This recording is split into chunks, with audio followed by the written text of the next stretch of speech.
So supplements with Lyme disease.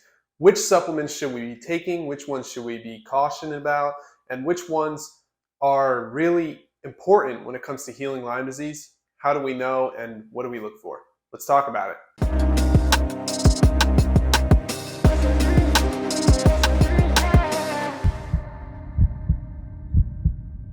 Hey, what's up? Today we're talking about supplements with Lyme disease. By the way, my name is Ryan Kearns. I had Lyme disease about 5 years ago. It was attacking my heart. I went through some struggle. I actually ended up healing completely holistically. And now I make this channel because, some people are really scared for their health and I don't want you to be one of them. So if you're here, thanks for being here. Smack that subscribe button and let's get right to it. So today we're talking about supplements for Lyme disease. And look, there's a few supplements that maybe everyone should be thinking about taking. There's other supplements that are really individual and unique to you in your specific situation. And we're gonna find out that about 95% of supplements are unique to your situation, okay? This isn't one of those videos where we're just like, take all the supplements, every kind of powder, every kind of potion, every kind of, right? We don't wanna be just taking all of the supplements under the sun, so we're constantly popping pills, potions, and powders. Okay, that is not our technique. That is not the way that we focus on healing the body.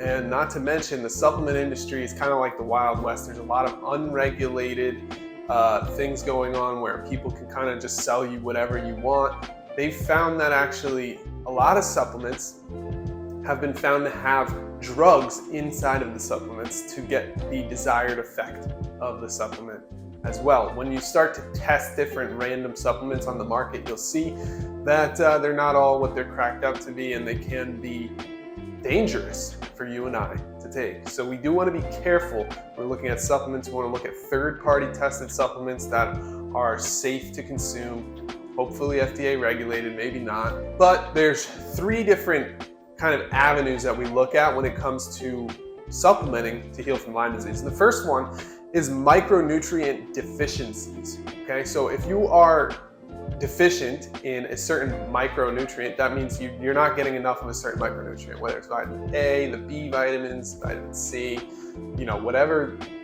micronutrient it is that you're not getting enough of. First, we want to look at why is that, okay? Is it because you're not eating any of that at all? Or is it because you're not absorbing it? Those are 2 very different issues. If you're not absorbing it, it could lead us to look at gut issues and all types of other issues that have to do with absorption, okay? So that's the first thing, is are you actually deficient because you're not eating foods that have it? If that's the case, and if you find that you can't really find many foods that you like that have a certain micronutrient, that's when we would say, okay, take this micronutrient supplement so that you are actually getting enough of it into your body.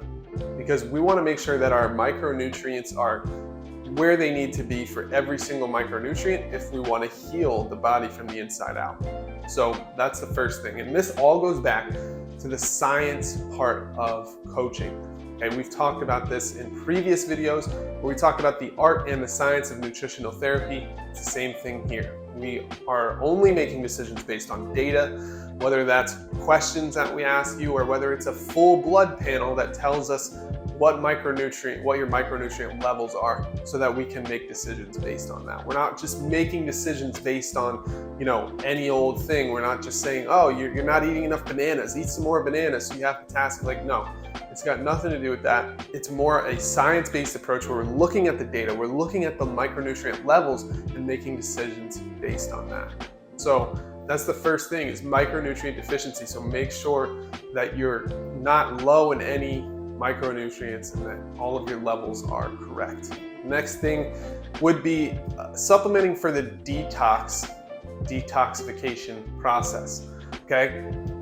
And what happens with Lyme disease is when we have all these microbes in our body and then we start to get rid of them, some people have a Herxheimer reaction, or a reaction where the microbes die off and our body can't detoxify them, can't get rid of them.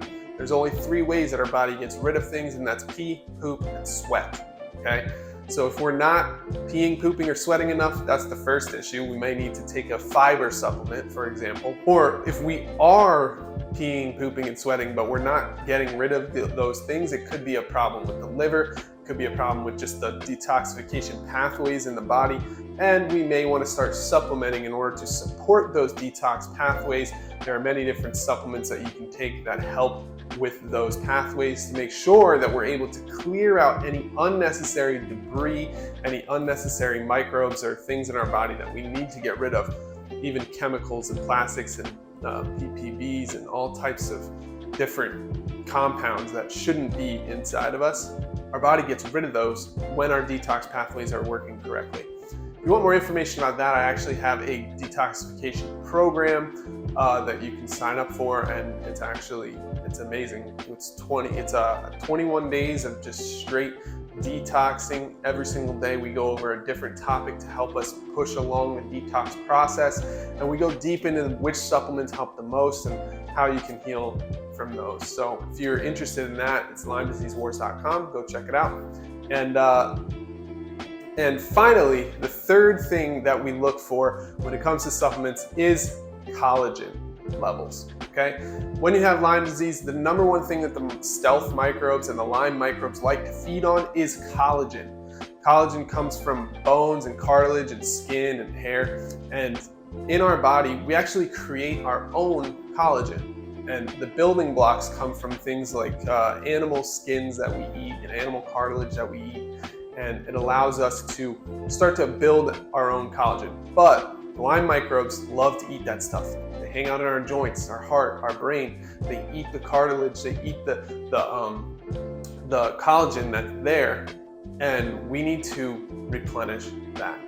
Okay, we need to replenish any collagen that's being depleted by microbes in our body so that we can feel okay, so that we don't have the joint pain, so that we don't have the pains in our body that last a long time and that are so common when it comes to Lyme disease symptoms, right? We want to make sure that we are supplementing with collagen as we heal from Lyme disease, especially as our collagen levels start to drop lower and lower. And the thing with supplementing with collagen is that instead of eating something that then gives our body the building blocks to make our own collagen, it's already created. So we ingest the collagen and we don't have to convert it into collagen. It's already collagen.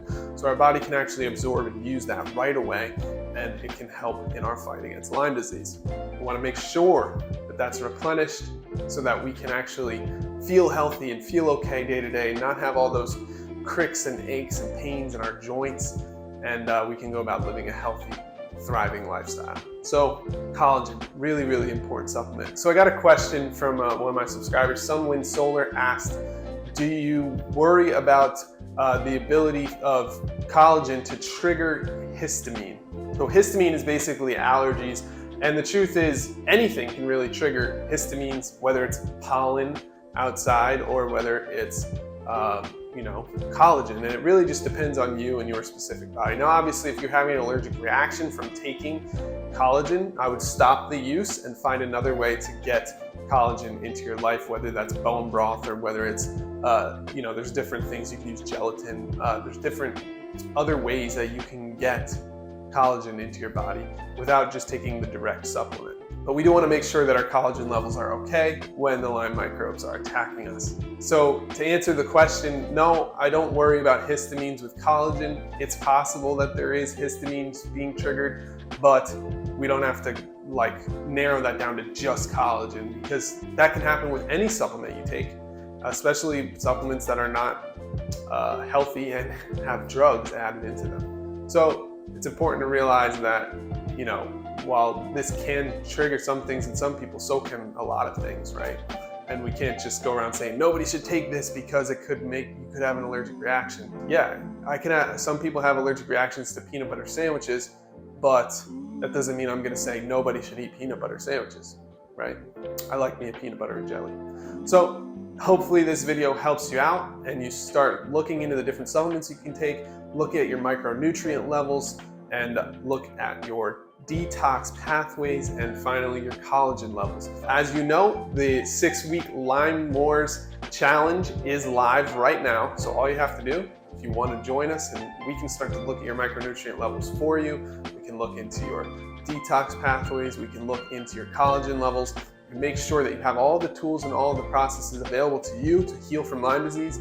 All you have to do is go to LymeDiseaseWars.com/6 or click on the link in the description below this video. So thank you so much for watching. Again, my name is Ryan Kearns, and I'll see you real soon.